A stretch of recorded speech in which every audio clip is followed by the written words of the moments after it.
According to a new federal complaint, the man accused of attacking Paul Pelosi with a hammer told police he wanted to hold House Speaker Nancy Pelosi hostage and break her kneecaps if she didn't tell the truth. His alleged intent to have Nancy Pelosi wheeled into Congress to show other members of Congress there were consequences to actions. This was politically motivated.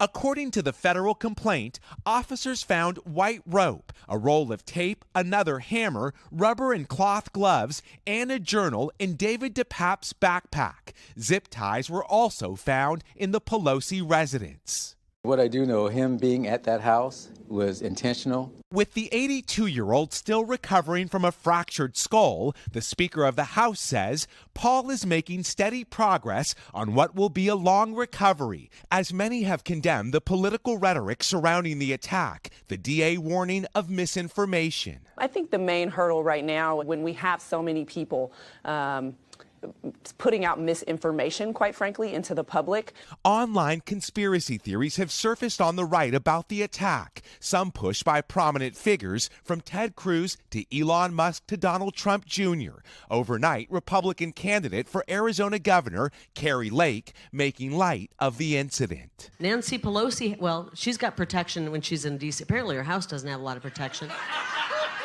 As DePape is set to be arraigned in court today, the complaint reveals new details in the timeline of the assault. Paul Pelosi telling police he awoke to find DePape in his room looking for the House Speaker. At 2:23 a.m., Pelosi was able to call 911 from a bathroom. Minutes later, officers arrived to find DePape and Paul Pelosi both gripping a hammer. In front of police, DePape swung the hammer at the 82-year-old Pelosi, striking him in the head. You think his intent was to kill? Certainly to kill Mr. Pelosi at the time he wielded that hammer. A brutal home invasion, authorities say was intended for the Speaker of the House.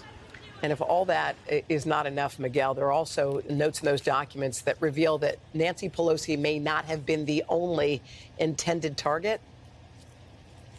Yeah, that's right, Hoda. Those federal documents say that the suspect wanted to use Nancy Pelosi to lure another person to the suspect. Now, those documents don't clarify who that second person may have been, and prosecutors would not clarify that. If the suspect is convicted on just state charges alone, he could face the rest of his life in prison.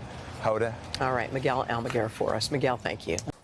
Hey, thanks for watching. Don't miss the Today Show every weekday at 11 a.m. Eastern, 8 Pacific on our streaming channel, Today All Day. To watch, head to today.com/allday or click the link right here.